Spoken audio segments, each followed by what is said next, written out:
Hello दोस्तों, नमस्कार। स्वागत है आप सभी का हमारे परिवार जीनियस 40 में। दोस्तों, आज हम लोग चर्चा करेंगे कूलाम का नियम, कूलाम्स लॉ।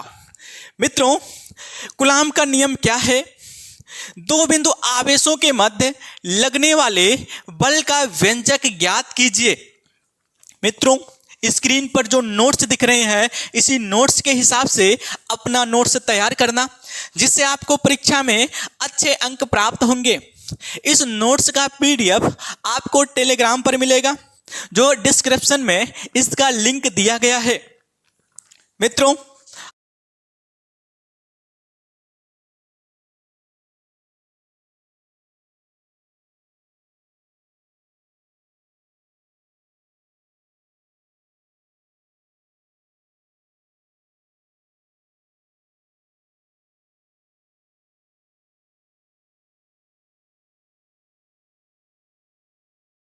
अब देखते हैं कूलाम का नियम।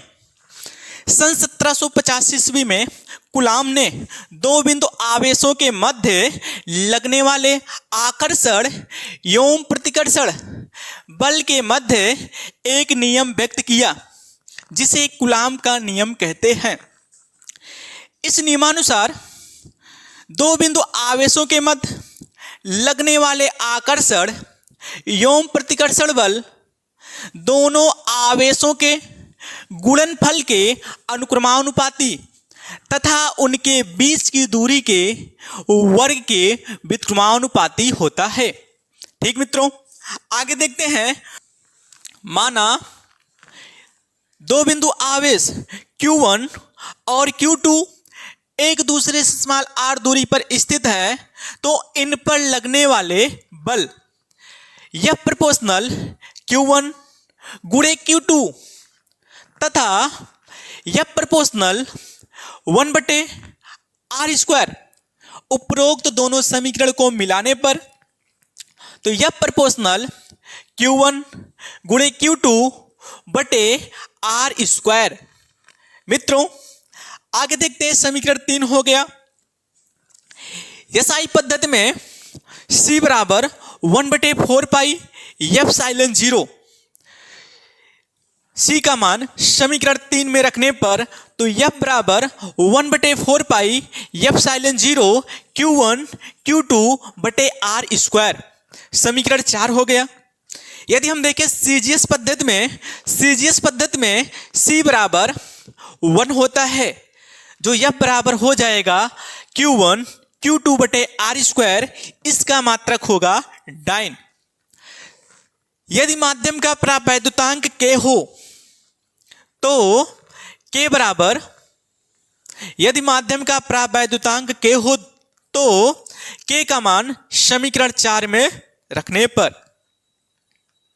तो F बराबर 1/4 pi epsilon 0 K Q1 Q2 बटे r²। मात्रक होगा न्यूटन। यही एसआई पद्धति में दो बिंदु आवेशों के मध्य लगने वाले आकर्षण या प्रतिकर्षण बल का व्यंजक है। ठीक मित्रों, देखते हैं बोर्ड पर।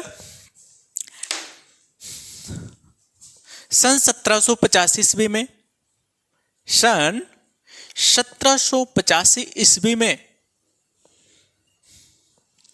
कूलाम सन 1785 ईस्वी में कूलाम ने दो बिंदु आवेशों के मध्य लगने वाले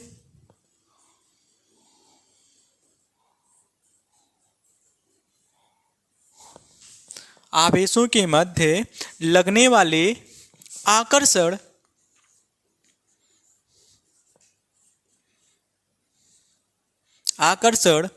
एवं प्रतिकर्षण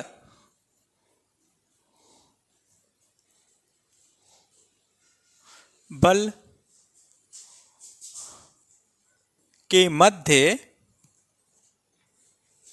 के मध्य व्यंजक दिया। ठीक मित्रों, वल के मध्य व्यंजक दिया जिसे कूलाम का नियम कहते हैं, जिसे कूलाम का नियम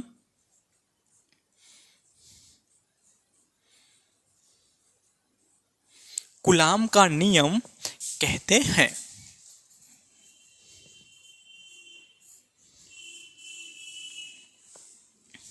कूलाम का नियम कहते हैं। इस नियमानुसार इस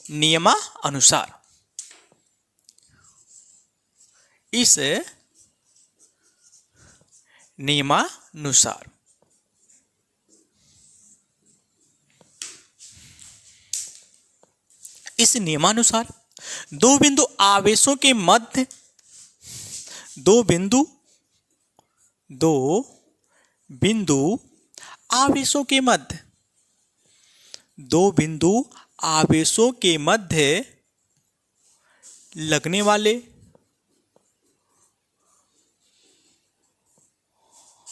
आकर्षण या प्रतिकर्षण बल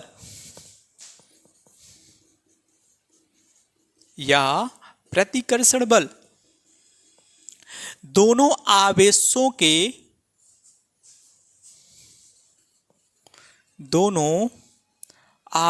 के गुणनफल के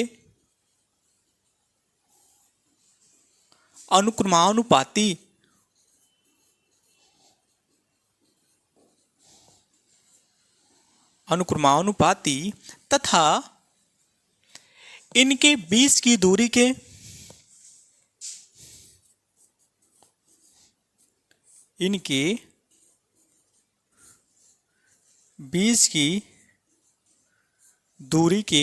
व्युत्क्रमानुपाती होता है।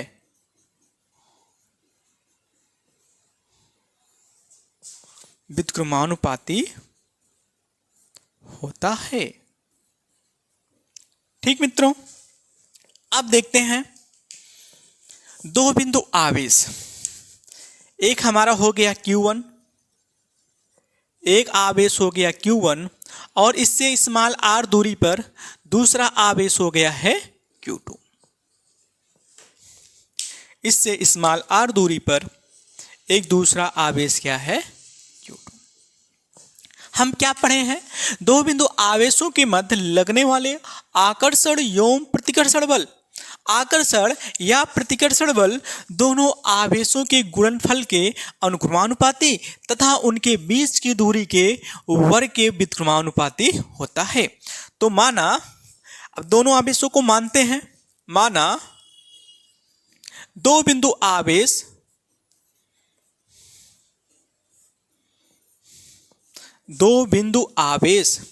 Q1 व Q2 एक दूसरे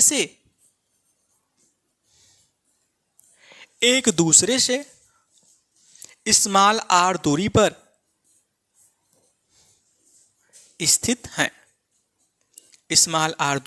स्थित हैं।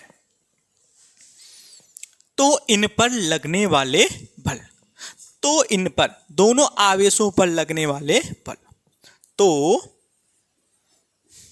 इन पर लगने वाले बल, मित्रों हम क्या बताए हैं, दोनों आवेशों के गुणनफल के अनुक्रमानुपाती क्या होता है, बल। तो यह प्रोपोर्शनल हो जाएगा Q1 गुणे क्या हो गया है, Q2। इसे हम समीकरण 1 बनाते हैं।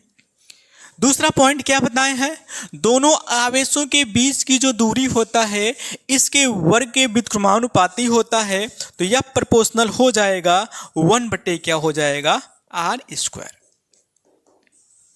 अब उपरोक्त दोनों समीकरण को मिलाने पर, तो समीकरण 1 और समीकरण 2 को मिलाने पर हमारा क्या प्राप्त होता है मित्रों, इसे नोट कर लीजिए या स्क्रीनशॉट ले लीजिए, इसे मिटाकर आगे बताते हैं। मित्रों इसका स्क्रीनशॉट लीजिए या तो आपको स्क्रीन पर नोट्स दिखे ही होंगे, वहां से नोट करिएगा।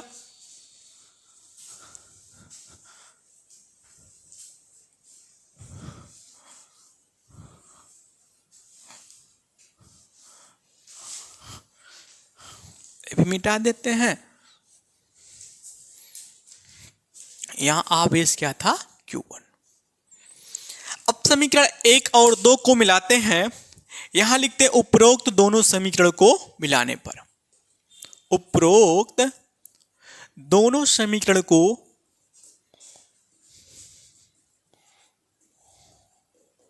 मिलाने पर, या तो दोनों समीकरण से।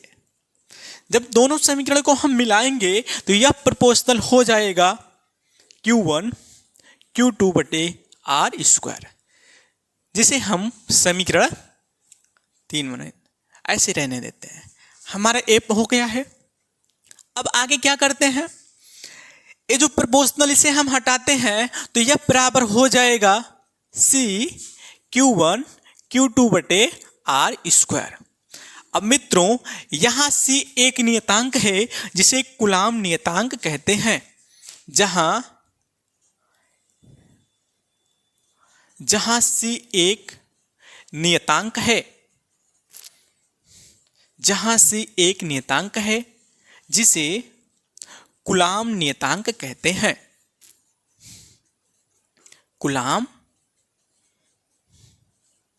नियतांक कहते हैं। ठीक मित्रों, अब यदि हम देखें SI पद्धति में, SI पद्धति में C का मान, इसे हम समीकरण 3 मानते हैं। SI पद्धति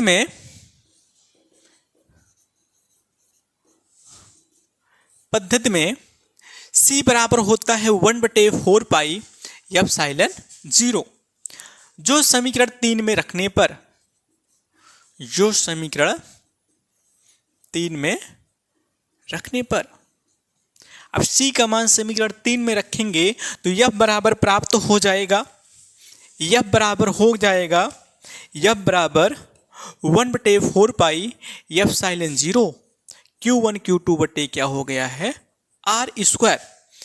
SI पद्धति में बल का मात्रक होता है न्यूटन, जो हमारा ये प्राप्त हो गया है। F बराबर 1/4 पाई एप्सिलॉन 0 Q1 Q2 बटे R स्क्वायर। इसे हम समीकरण 4 बना लेते हैं। अगर देखा जाए CGS पद्धति में, CGS पद्धति में C का मान, CGS पद्धति में C बराबर होता है 1, तो समीकरण 3 से,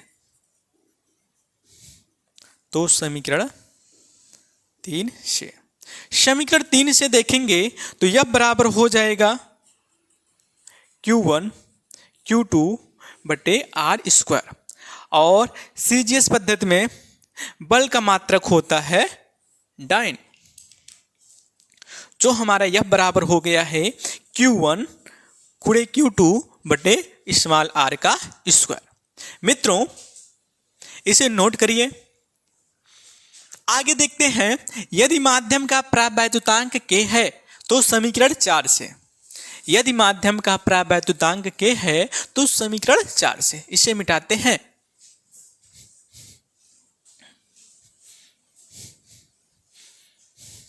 यदि माध्यम का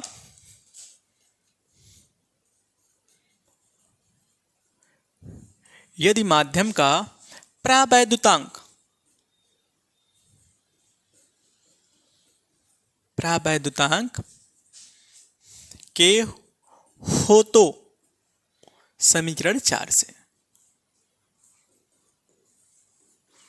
समीकरण 4 से। अब क्या करेंगे, यहां पर यह बराबर 1/4 पाई एप्सिलॉन 0 Q1 Q2 बटे क्या है, R स्क्वायर। ये तो हमारा समीकरण 4 है। जब माध्यम का प्रावैद्युतांक K हो गया है तो हमारे क्या है, एप्सिलॉन 0 के पास क्या रख देते हैं, K, जो हमारा यही फार्मूला हो गया है। इसका मात्रक हो जाता है न्यूटन। यही दो बिंदु आवेशों के मध्य लगने वाले बल का व्यंजक है। मित्रों यही क्या है, SI पद्धति में, SI पद्धति में यही दो बिंदु आवेशों के मध्य दो बिंदु आवेशों के मध्य लगने वाले बल का व्यंजक है।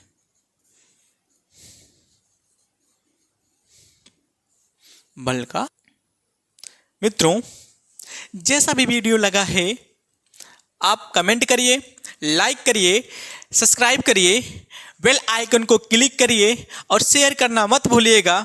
मिलते हैं नेक्स्ट वीडियो में, तब तक के लिए बाय।